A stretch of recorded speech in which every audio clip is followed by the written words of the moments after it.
আমার মাসি আমাদের বাড়িতে 1 মাস থাকতে এসেছিলেন। সেই সময় মা বিভিন্ন প্রতিষ্ঠানের দর্শনে বেরিয়েছিলেন। বাবাও কাজে ব্যস্ত ছিলেন। ওই সময় আমি মাসির সাথে বাসায় একা ছিলাম। মাসির সৌন্দর্য আমার চোখে স্থির হয়ে গিয়েছিল। একদিন রাতে আমার শরীরে কারো হাত অনুভব করলাম। ঘুম থেকে উঠে দেখি মাসি আমার পাশেই ঘুমাচ্ছেন। এই বলে মাসি আমার হাতটা এমন জায়গায় নিয়ে গেল যে আমি নেশাগ্রস্ত হয়ে পড়লাম আর গান হারিয়ে ফেললাম। তারপর মাসি আমার সাথে সারা রাত। বাকি ঘটনাটি গল্পতেই বলছি। আমার নাম সাগর। প্রতিদিনের মতো আজও আমি সন্ধ্যায় জিম থেকে ফিরে বাসায় এসে দেখি মেসো মাসি ঘরে এসেছে। আমি তাকে দেখে খুব খুশি হয়েছিলাম। মেসো প্রায়ই তার কাজের সূত্রেই আমাদের শহরে আসছেন। তারপর তিনি আমাদের বাড়িতে আসতেন। কিন্তু মাসি তার বিয়ের 4 বছর পর প্রথমবার আমাদের বাড়িতে আসেন। মাসি আমাকে দেখামাত্রই আমার কাছে চলে এলেন। সে আমার মাথা ছুঁয়ে বলল, আরে সাগর, গত 4 বছরে তুমি কত বড় হয়ে গেছ। আমিও মাছের খোঁজ খবর নিচ্ছিলাম। এমন সময় পিছন থেকে মেসো এসে আমাকে বললেন মেসো তার বাসায় যাওয়ার জন্য প্রস্তুত হলেন। আমি ভেবেছিলাম মেসো মাসি অন্তত 23 দিন আমাদের বাসায় থাকবেন। কিন্তু মাসি আমাদের বাসায় থাকতে থাকতে মেসো চলে যেতে লাগলেন। আমরা সবাই মেসোকে তার গাড়িতে উঠিয়ে দিয়ে বাড়ি ফিরলাম। রাতে মা মাসির সাথে তার ঘরে বসে গল্প করছিল। তারপর মাকে বাইরে ডেকে জিজ্ঞেস করলাম মাসি কেন ওর বাড়িতে গেল না। ওদের মধ্যে কি কোনো ঝগড়া হয়েছিল? মা বলল না, সাগর মিশর কিছু কাজ ছিল, তাই তিনি আমাদের বাড়িতে বেশিক্ষণ থাকতে পারেননি।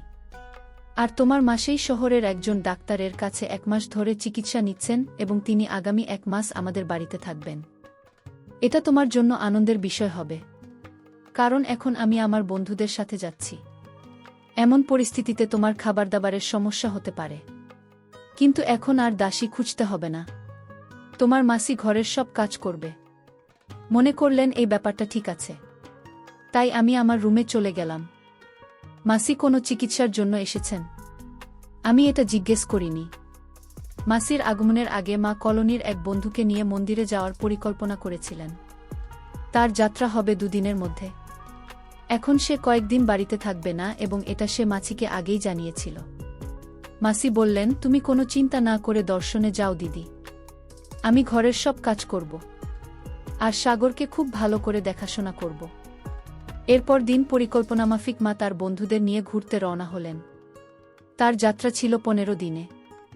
আমার বাবা প্রায় তার পরিবহন ব্যবসার কাজে বাইরে থাকতেন এবং তিনিও গতকাল সকালে শহরের বাইরে চলে যান। এখন আমি মাছের সাথে বাসায় একা ছিলাম। মা বাড়ি থেকে বের হতেই আমাকে বারবার কল করতে লাগলেন। তিনি আমাকে নিয়ে খুব চিন্তিত ছিলেন। সন্ধ্যায় বাসায় এসে খাবার তৈরি করতে রান্নাঘরে যেতে লাগলাম। তারপর দেখলাম মাসি রান্নাঘর থেকে আমার খাবার নিয়ে বের হচ্ছেন। প্রতিদিন নিজের খাবার নিজেই রান্না করতাম। মা বলতেন, আমাকে তোমার খাবার ইত্যাদিতে একেবারে অন্তর্ভুক্ত করো না। তুমি যে খাবার চাও তা নিজেই রান্না করো। প্রতি সন্ধ্যায় আমি 2টা সেদ্ধ ডিম এবং স্যুপ খেতাম। কিন্তু আজ মাসি আমার খাবার আগে রেডি করে রেখেছিলেন। সেদিনই আমি প্রথমবারের মতো তৈরি খাবার পেয়েছিলাম। আমি মাসিকে জিজ্ঞাসা করলাম তিনি আমার ডায়েট সম্পর্কে কিভাবে জানলেন এবং তিনি উত্তর দিলেন যে তিনি বিকেলে আমার রুম পরিষ্কার করতে গিয়েছিলেন এবং তিনি সেখানে আমার সম্পূর্ণ ডায়েট চার্ট দেখেছেন, যেটিতে কোনোদিন কি খাবার সবই লেখা ছিল। আমি বললাম, বাহে মাসি, আপনি তো খুব স্মার্ট। আমি খুব খুশি হয়েছিলাম, কারণ আমি তৈরি খাবার পেয়েছি। আমি মাছের প্রশংসা করলে তিনি হাসলেন। পরের 2 দিন এভাবেই কেটে গেল। প্রতিদিন আমার ব্যায়ামের চার্টও পড়ার সময় মাসি আমার জন্য সময়মতো খাবার তৈরি করতেন এবং আমি ঠিক সময়ে সবকিছু পেতাম। 2 দিন পর মায়ের কোল। আমি মাকে বললাম, মা, এখন বারবার ফোন করেও না। গত 3 দিনে তোমার কাছ থেকে 10টা ফোন এসেছে। তুমি আমাকে নিয়ে চিন্তা করা বন্ধ করো। মাসি আমাকে আমার ডায়েট থেকে খাবার সবই ঠিক সময়ে দিচ্ছেন। এখন তুমি আমাকে বারবার কল করবে না। আমায় নিয়ে চিন্তা করার জন্য মাসি আছে। সেদিনের পর থেকে মা আমাকে কল করা বন্ধ করে দেন। কখনো কখনো তিনি 1টি বা 2টি মেসেজ পাঠাতেন। সেই রাতে মাসি আমার রুমে এলেন। তিনি বললেন, আজ ঘুমাতে পারছি না। মাসি আমার সাথে কথা বলতে লাগল। কথা বলতে বলতে আমি মাসিকে জিজ্ঞেস করলাম, তোমার কি চিকিৎসা চলছে? এ বিষয়ে মাসি বলেন, মা হওয়ার বিষয়ে। আমি তাকে আর কোনো প্রশ্ন করিনি। তারপর হঠাৎ বিদ্যুতের মতো একটা বিকট শব্দে মাছি ভয় পেয়ে গেলেন। ভয় পেয়ে মাছি আমার কাছাকাছি আসতে লাগলেন। আমি একটু লজ্জা পেলাম, কারণ মাছির বয়স কম। আমি ভাবলাম মেয়ে মানুষ একটু ভয় পাবে, এটাই স্বাভাবিক। তারপর তাকে সান্ত্বনা দিলাম। আমি তার থেকে নিজেকে দূরে সরিয়ে বললাম, মাছি তুমি তোমার ভাগ্নের মাছি এই ছোট কণ্ঠে ভয় পাও কেন? আমি হেসে মাছের সাথে কথা বলছিলাম, কিন্তু তিনি আমার দিকে অন্য দৃষ্টিকোণ থেকে তাকিয়েছিলেন। তার চাহনি দেখে আমি নিজেই লজ্জা পেতে লাগলাম এবং চোখ নামিয়ে নিলাম। আমি বললাম যে আমার খুব ঘুম পেয়েছে এবং তাকে ও তার ঘরে গিয়ে ঘুমাতে বললাম। সকালে নিজের সময় মতো কলেজের উদ্দেশ্যে রওনা দিলাম। মাসি বিকেলে তার চিকিৎসার জন্য যেতেন। সেই রাতে আমি যখন আমার রুমের লাইট অফ করতে যাচ্ছিলাম, তখনই দরজায় জোরে জোরে টোকা পড়ল। দরজা খুলতেই মাসির সামনে আতঙ্কিত হয়ে আমার রুমে ছুটে এল। মাসি আমাকে দেখামাত্র ভয় পেয়ে শক্ত করে জড়িয়ে ধরলেন। এখন তো বজ্রপাতের শব্দ ছিল না, তাহলে তার ভয় পাওয়ার কি ছিল? আমি প্রথমে তার মাথায় হাত বুলিয়ে তাকে শান্ত করলাম। সে বলল, সাগর, আজ আমি দিদির ঘরে একা ঘুমাতে পারব না। আমার অদ্ভুত অদ্ভুত চিন্তা আসছে। হয় তুমি আমার ঘরে ঘুমাও, না হয় আমাকে তোমার সাথে তোমার ঘরে ঘুমাতে হবে। আমি মাসিকে শান্ত করে জিজ্ঞেস করলাম, তুমি কিসের ভয় পেয়েছ? এই বিষয়ে মাসি বললেন, আমি যে ডাক্তারের কাছ থেকে চিকিৎসা নিচ্ছি, তিনি আমার সঙ্গে কি করবেন বলতে পারব না, তাই আমি ভয় পাচ্ছি। আর আমার মাথায় বারবার অদ্ভুত ভাবনা আসছে, যেন সেই ডাক্তার আমাকে এই কথা বলল। মাসির এত কাছে থাকাটা আমার মনে হয় অদ্ভুত চিন্তা নিয়ে আসছিল। জানি না মাসির কি হয়েছে, তার ভিতর মুখ কিছুক্ষণ আগেই দেখেছি, তাই বারবার ওকে নিজের থেকে দূরে রাখতে পারছিলাম না। তাই আমি ঘরের বাতি জ্বালিয়ে দিলাম। বাতি জ্বালাতে মাসি আমার থেকে দূরে চলে গেলেন। পরের দিন আমি আমার মাসির সাথে সেই হাসপাতালে গেলাম যেখানে তিনি চিকিৎসাধীন ছিলেন।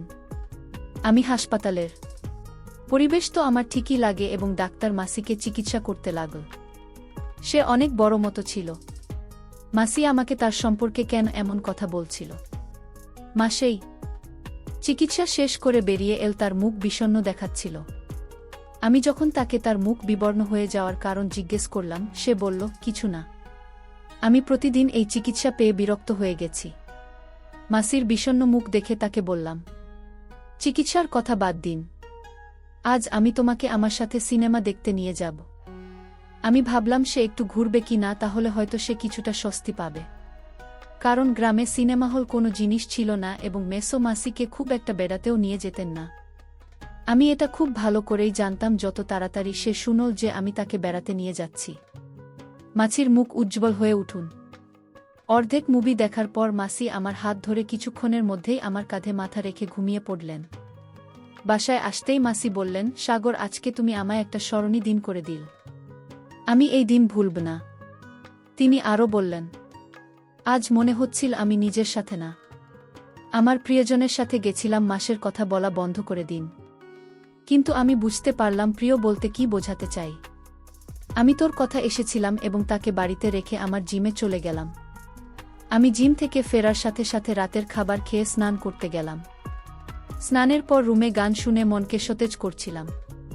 তখন হঠাৎ মনে হলো আমার রুমে বা বিছানায় কেউ একজন এসেছে। আমি চোখ খুলে দেখি মাসি আমার সামনে দাঁড়িয়ে আছে। মাসি আমার সামনে অন্যরকম অবস্থায় দাঁড়িয়েছিলেন, প্যান্ট শার্ট পরে দাঁড়িয়েছিলেন। মাসিকে এমন দেখা মাত্রই আমার অবস্থা খারাপ হয়ে গেল। তখনই আমি ওকে আমার থেকে দূরে ঠেলে দিয়ে বললাম, মাসে কি করছিলেন? মাছি উত্তর দিলেন, সাগর, তুমি প্রতিদিন এত পরিশ্রম করে জিম থেকে ফিরে আসে, আমি শুধু তোমার পরিশ্রম বা কষ্ট দেখছিলাম। ভালো না লাগলে দুঃখিত বলে মাসি আমার দিকে পিঠ ফিরিয়ে দাঁড়ালেন। আমি বললাম, মাসি, আপনার ভাগ্নের পরিশ্রম দেখার অধিকার আপনার আছে। আপনি হঠাৎ এসেছিলেন, তাই আমি একটু ঘাবড়ে গিয়েছিলাম। মাসি কখনো আমার প্রশংসা করতে ক্লান্ত হননি। আমার প্রতি মাসির আচরণে হঠাৎ পরিবর্তন দেখে আমি ভাবতে লাগলাম আমি ওকে আমার রুম থেকে দূরে ঠেলে দিলাম। আজ রাতেও মাসি আমার রুমে এসেছিলেন এবং এবার তিনি সীমা অতিক্রম করলেন। তিনি আমার মায়ের একটি টি শার্ট পরে এসেছিলেন। আমি তাকে জিজ্ঞাসা করলাম, আপনি কোথায় যাওয়ার প্রস্তুতি নিচ্ছেন? এই বলে মাসি বলল, সাগর, তোমাকে কি সব শিখিয়ে দিতে হবে? যাই হোক, কয়েকদিনের জন্য আমার শ্বশুরবাড়ি যেতে হবে। সেখানে আমাকে বাড়িতে পড়তে দেওয়া হবে না। এখন যদি আমার ইচ্ছেগুলো পূরণ না করেই কবে করব? এই কথা বলতে বলতে মাসি আমায় জিজ্ঞেস করলেন, সাগর, তুমি আমাকে কেমন পছন্দ করো? আমি বললাম, তুমি খুব সুন্দর। আমি যখন তাকে বললাম, সে কত সুন্দর সাথে সাথে আমার দিকে এগিয়ে এসে বসল। মানুষের আচার আচরণ এখন আমার কাছে একটু অদ্ভুত লাগতে শুরু করেছে। আমি যখন ওকে ওর রুমে ঘুমাতে বললাম, তখন মাসি বললেন, আমি একা ঘুমাতে অভ্যস্ত নই। একা ঘুমাতে ভয় লাগে এই বলে সে আমার রুমে শুয়ে পড়ল। যখন তাকে মাছি আমার ঘরে ঘুমাতে শুরু করেছে, তারপর থেকে রাতে ঠিকমতো ঘুমোতে পারিনি। সেই রাতেও মাসে ঘুমের মধ্যে ঘোরাতে লাগলেন মাসির। এমন কাণ্ড দেখে সারা রাত মেঝেতে ঘুমাতে পারিনি। এভাবে আর কতদিন চলবে কিছুই বুঝে উঠতে পারছিলাম না। এখন আমার মনে হতে লাগল যে মাছির যত তাড়াতাড়ি সম্ভব তার বাড়িতে ফিরে যাওয়াই উচিত, কারণ দিন দিন তার দৃষ্টি আমার দিকে সংকীর্ণ হয়ে যাচ্ছিল।